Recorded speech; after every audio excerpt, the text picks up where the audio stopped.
Et bienvenue sur Business 24 Africa, c'est l'heure du journal. Madame, Monsieur, merci de votre fidélité. À la une, les épreuves écrites du brevet de technicien supérieur ont débuté ce lundi matin. Adama Diawara, présent au lancement, a profité pour appeler les candidats à la recherche de l'excellence, loin de la tricherie.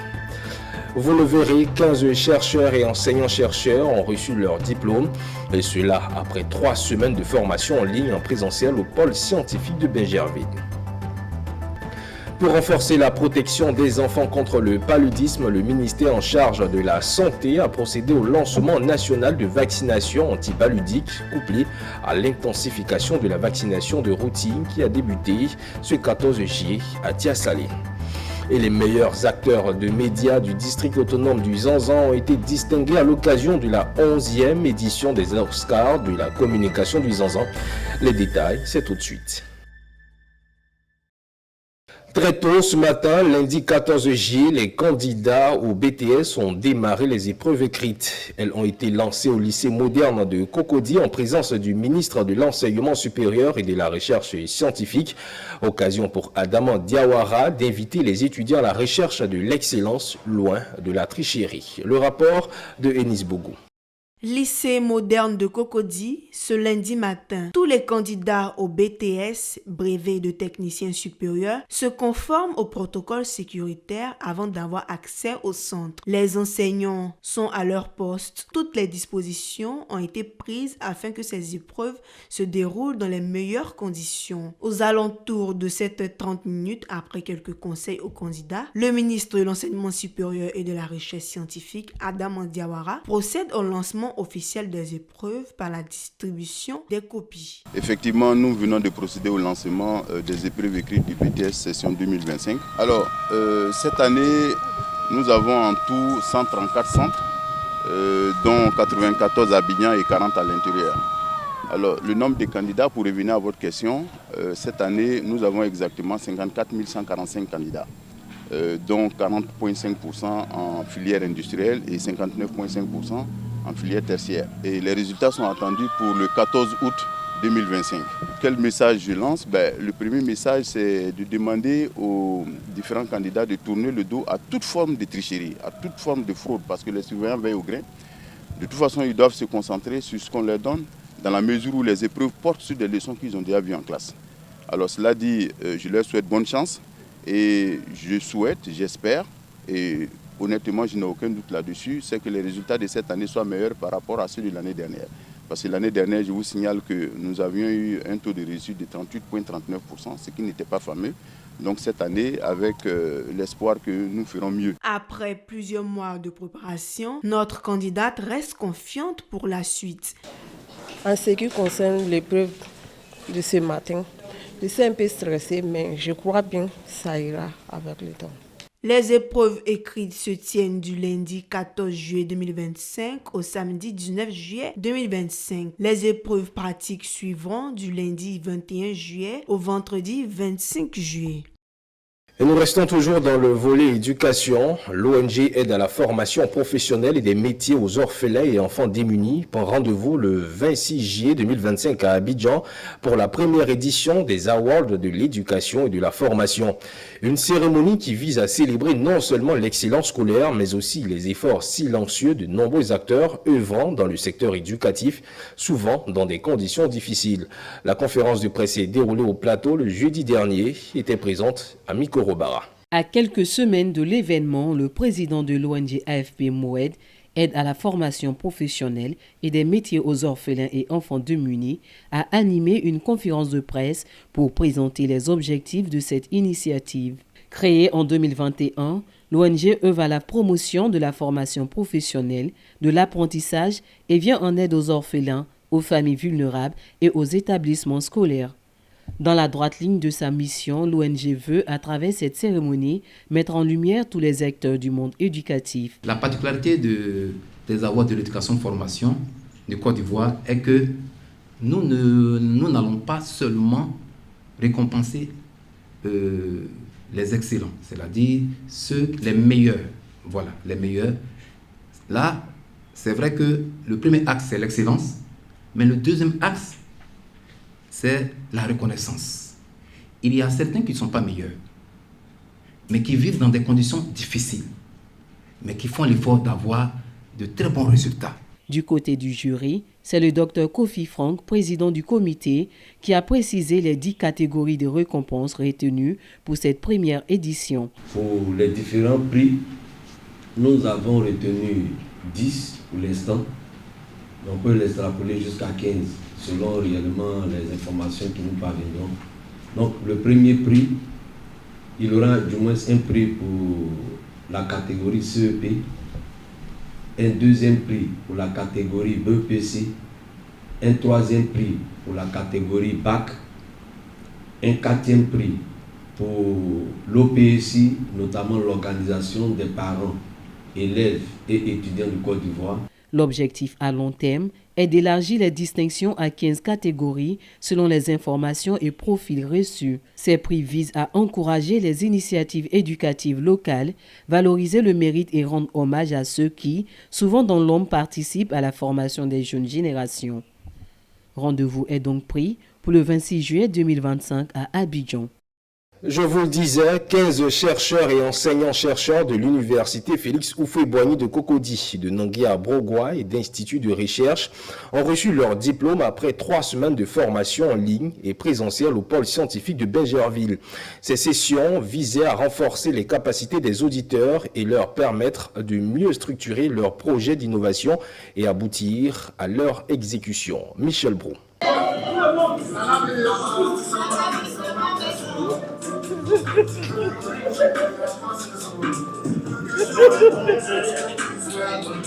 Ce n'est pas un palier, mais l'expression de la joie pour ces chercheurs, enseignants-chercheurs et d'instituts de recherche de recevoir avec fierté leur parchemin. Au bout de 3 semaines, ils ont achevé leur formation et acquis des compétences à travers des outils pédagogiques et technologiques, dont l'intelligence artificielle.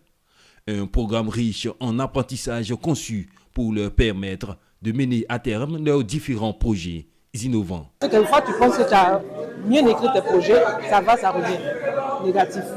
On a compris qu'il y a beaucoup d'éléments qui ne sont pas pris en compte dans ces projets et qu'on a retrouvés dans cette formation. Le parrain de la 2e cohorte a félicité ses filleuls et formulé des recommandations pour mettre à profit ses acquis. Même son de cloche pour le représentant du ministre chargé de l'enseignement supérieur. Je voulais vous suggérer que dans 30 jours, vous devez réactiver vos clusters et planifier vos collaborations concrètes. Parce que vous n'êtes plus seul, vous avez un réseau. Le réseau est créé. Il faut faire fonctionner ce réseau, il faut travailler dans ce cadre. Mesdames et messieurs, nous comptons sur vous pour maintenir ce niveau d'engagement et poursuivre vos efforts afin de favoriser l'émergence des solutions innovantes, durables et accessibles à tous.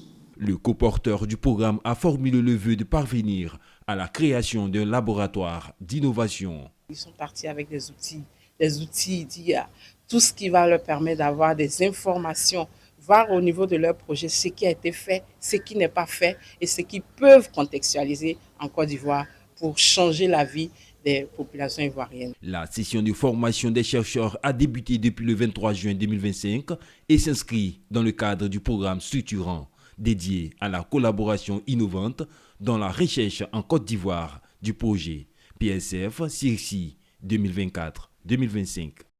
Le samedi 12 juillet dernier, du côté du Sofitel Hôtel Ivoire, le district 94 de Toastmasters International, qui regroupe 12 pays d'Afrique de l'Ouest, a officiellement lancé son mandat 2025-2026. Une nouvelle mandature placée sous le signe du leadership, de l'impact et de la croissance, avec une vision ambitieuse dévoilée par la présidente du district, Générosa Quadio, pour plus de détails. Une nouvelle année Toastmasters s'ouvre pour le district 94 qui regroupe 12 pays d'Afrique de l'Ouest avec près de 200 clubs actifs. À sa tête, un trio dirigé par Fatou Sako Kamagaté, DTM de Côte d'Ivoire, accompagné d'Ibrahim Sori Keïta de la Guinée et de Francis Boabilé, également de la Côte d'Ivoire. Le lancement officiel du mandat 2025-2026 s'est tenu au Sofitel Hôtel Ivoire d'Abidjan. Une mandature placée sous le sceau de l'excellence et guidée par la vision apprendre, former, diriger. Je voudrais qu'ensemble, nous portions le district 94 encore plus haut, encore plus loin. La méthode de Toastmasters a à bien des égards des bienfaits aussi bien sur le plan personnel, sur le plan familial, sur le plan social, sur le plan professionnel et sur le plan même spirituel.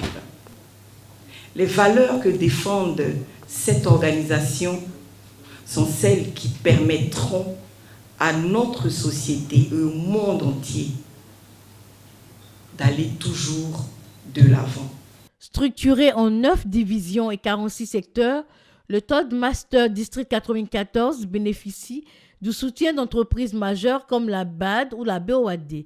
Son ambition est décrocher la prestigieuse distinction Smedley, symbole d'excellence mondiale.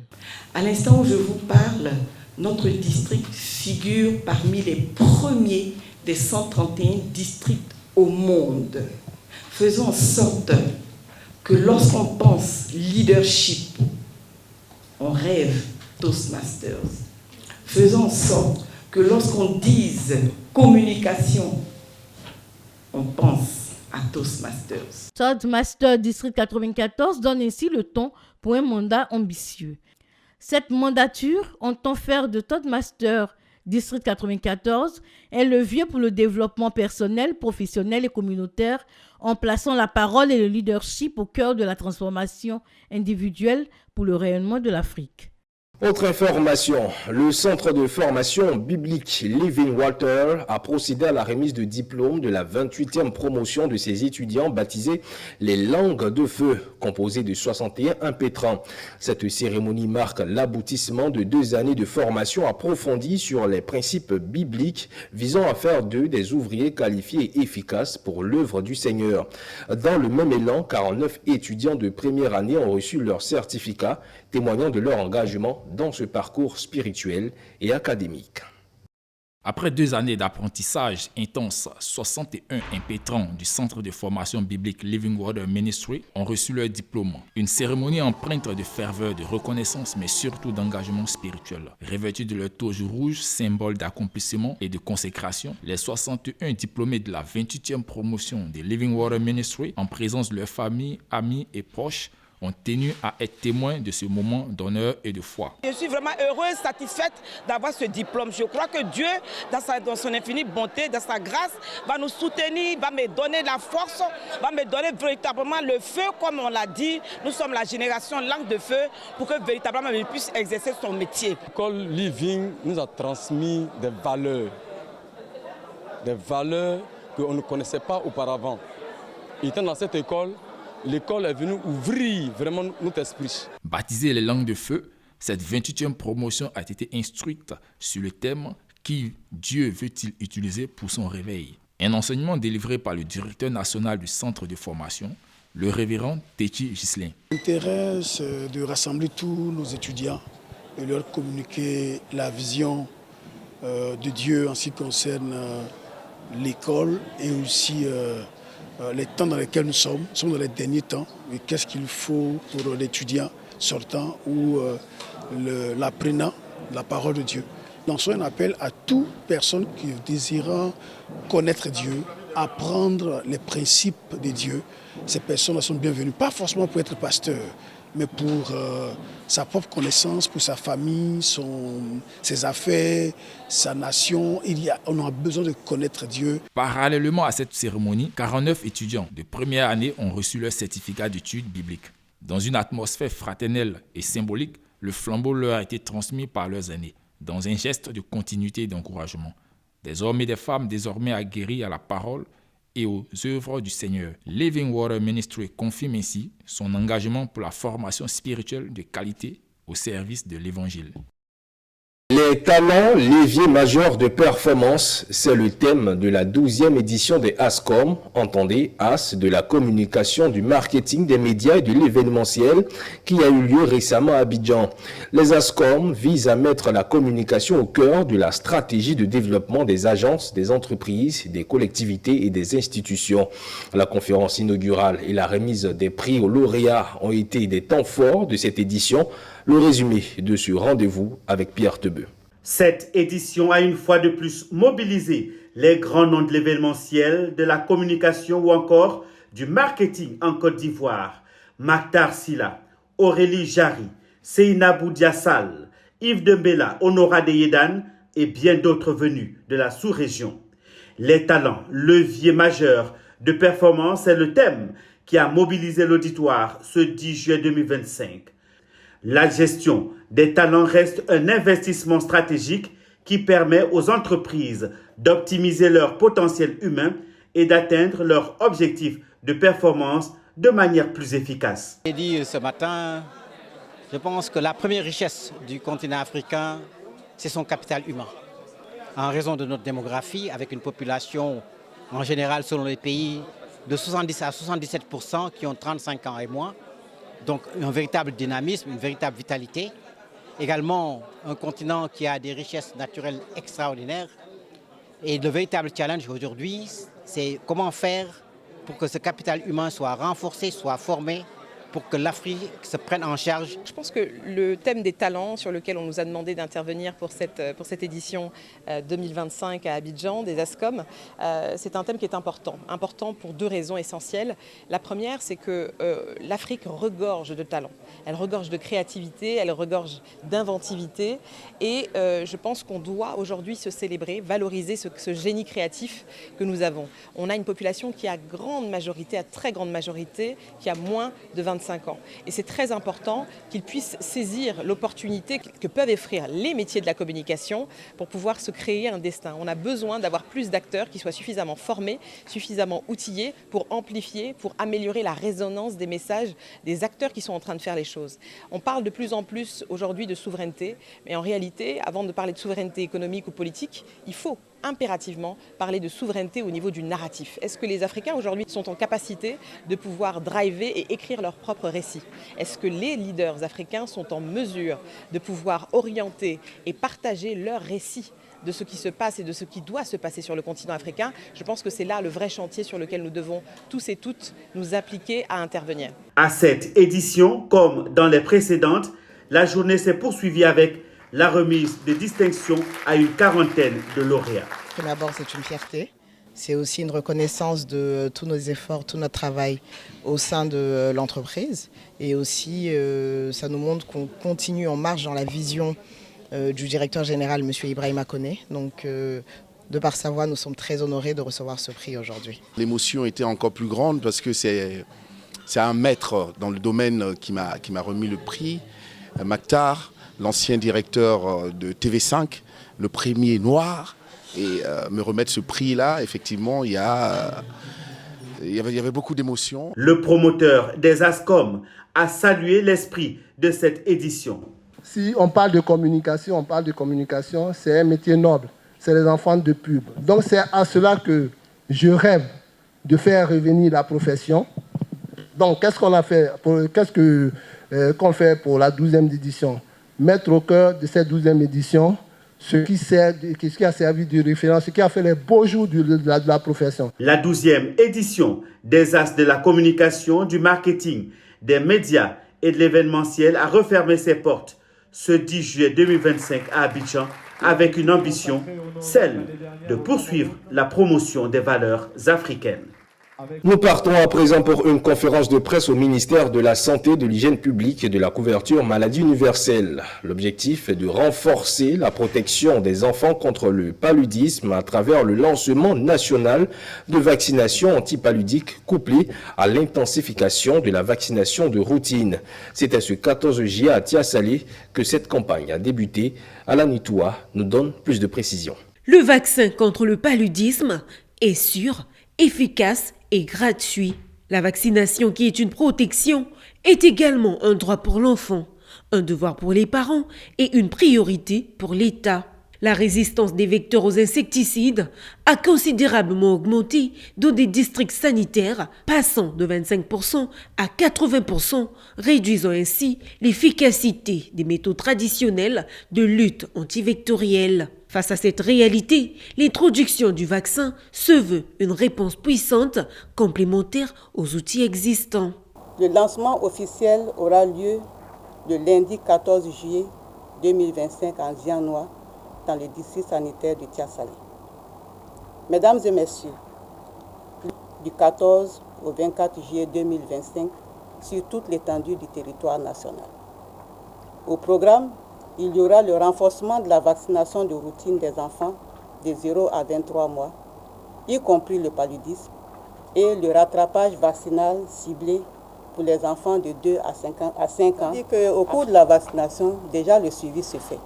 Parce que quand il y a la vaccination, on ne fait pas que vacciner seulement, mais nous suivons aussi les effets indésirables possibles qui peuvent arriver. C'est ce que nous appelons la surveillance des MAPI, c'est-à-dire des manifestations adverses post-immunisation. Et ça fait partie de nos activités de routine, enfin de nos activités, que ce soit en routine comme pendant la campagne. Et s'il y a des difficultés, s'il y a des cas qui se présentent, nous les prenons en charge. Et c'est la même chose qui continue, même après la vaccination, cette surveillance continue. C'est dans ce contexte qu'au cours de cette deuxième phase, plus de 3,1 millions d'enfants âgés de 6 à 23 mois seront ciblés pour recevoir le vaccin selon le schéma complet en 4 doses. À 6 mois, 8 mois, 9 mois et 15 mois. Le 15 mai 2025, le marché Petit Lomé d'Adjamé partait en fumée. 2 mois après l'incendie, pas l'ombre d'une quelconque reconstruction du marché. Cette situation inquiète les commerçants qui étaient récemment rassemblés sur le site. Ils appellent les autorités compétentes à l'aide. Le commentaire de Walter Kofi. 2 mois après l'incendie du marché Petit Lomé d'Adjamé, les commerçants montent au créneau. Ils sont réunis sur ce site de cet espace commercial. Les porte-paroles des commerçants appellent à l'aide pour la reconstruction du marché Petit Lomé d'Adjamé. Ce qui urge, c'est d'abord la démolition. Pour que le marché soit construit, il faut que ce marché soit démoli et aussi demander une assistance parce que nous avons perdu énormément.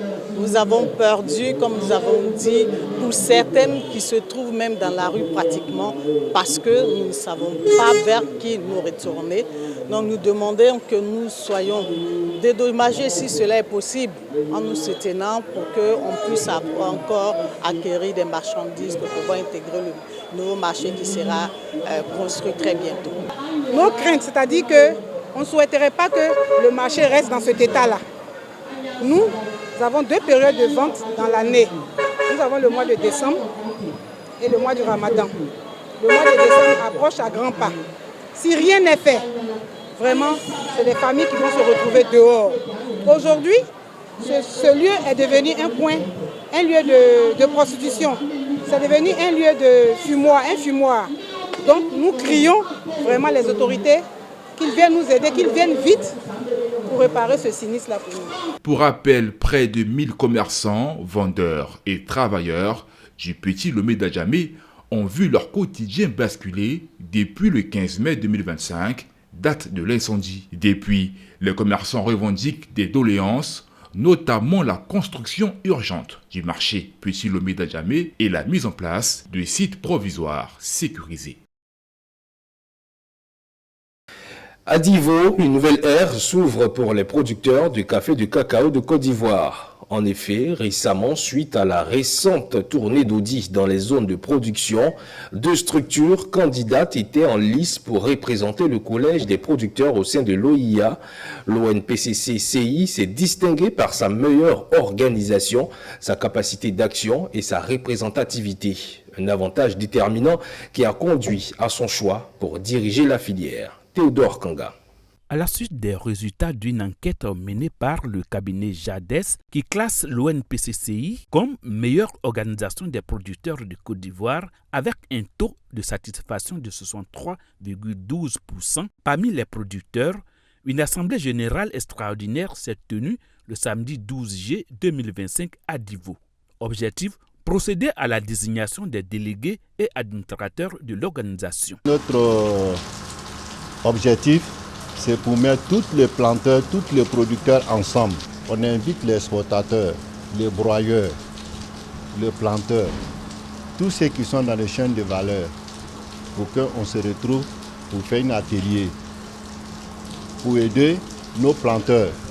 Tout ce qu'on fait là, c'est les planteurs qui sont dans la première ligne. Si les planteurs sont satisfaits, tout le monde est satisfait.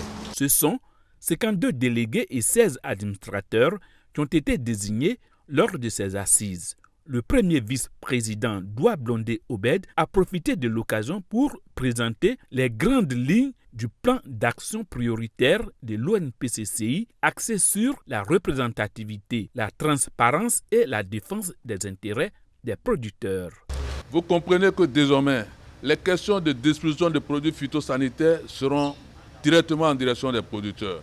Et les grands programmes de reprofilage des voies de décès, de distribution en eau potable, de tout ce qui est besoin essentiel des producteurs, tout pourra se décider en région afin que les informations remontent au niveau national. Désormais, la filière café-cacao sera dirigée par les producteurs eux-mêmes, conformément à une décision du chef de l'État Alassane Ouattara, peu après son accession au pouvoir. Une réforme qui marque un tournant historique dans la gouvernance agricole en Côte d'Ivoire. Récemment, la salle de réunion de la préfecture de Katiola, située dans le centre-nord de la Côte d'Ivoire, a accueilli la première session du comité de gestion locale de la réserve de faune et de flore du Haut-Bandama. Cette rencontre visait à dresser le bilan des actions de conservation menées au cours de l'année et à définir les nouvelles orientations stratégiques pour la gestion durable de cette terre protégée. Charles Kouakou et Soro Estelle. Présidé par le préfet des régions, également président du comité de gestion locale, la session a réuni l'ensemble des parties prenantes, notamment les autorités administratives, les représentants des communautés locales, les partenaires techniques, ainsi que les acteurs de la conservation. Le représentant de l'Office ivoirien des parcs et réserves, OIPR, le colonel-major Kassoum Ouattara, a salué l'engagement des autorités locales et des acteurs communautaires. Il a également réaffirmé la volonté de l'OIPR d'assurer une meilleure exécution des projets financés dans le cadre du contrat de désendettement et de développement CDD en vue de consolider les acquis et de renforcer la résilience des écosystèmes. L'anneau étant obtenu, voilà, les équipes sont sur le terrain pour recueillir leurs préoccupations et puis mettre en œuvre les activités convenues. Donc elles prennent patience et puis continuent de soutenir l'OIPR. Parce que voilà, pendant plusieurs années, on leur avait dit que oui, le projet sera mis en œuvre avec le projet, avec la gestion de la réserve, leurs conditions de vie, pour l'OIPR allait contribuer à l'amélioration de leurs conditions de vie. Je pense que c'est quelque chose d'effectif maintenant. Donc la patience qu'elles ont eue sera bientôt satisfaite. Lors de son allocution d'ouverture, la présidente du comité a exprimé sa satisfaction quant aux résultats obtenus en 2025, tout en soulignant la résilience de maintenir l'élan et d'intensifier les efforts, en particulier pour renforcer l'implication des populations riveraines dans la protection de l'environnement. Vous avez constaté, il n'y a pas eu beaucoup de critiques, donc le bilan a été positif. Et en ce qui concerne les perspectives, c'est toujours d'œuvrer dans le sens de la sensibilisation de la population à l'effet de leur permettre de s'approprier ces réserves et surtout d'œuvrer dans le sens du maintien et de la protection aussi de ces aires que l'État a décrétées protégées. La session s'est achevée sur des engagements renouvelés en faveur de la préservation de la biodiversité, de la lutte contre le changement climatique et de la promotion du développement local. Les meilleurs acteurs de médias du district autonome du Zanzan ont été distingués à l'occasion de la 11e édition des Oscars de la communication du Zanzan. C'est une initiative de la structure événementielle et de communication Vision du Star qui, depuis plusieurs années maintenant, célèbre l'excellence dans le milieu de la presse audiovisuelle, écrite et numérique, suivant le récit de Alan Itoua.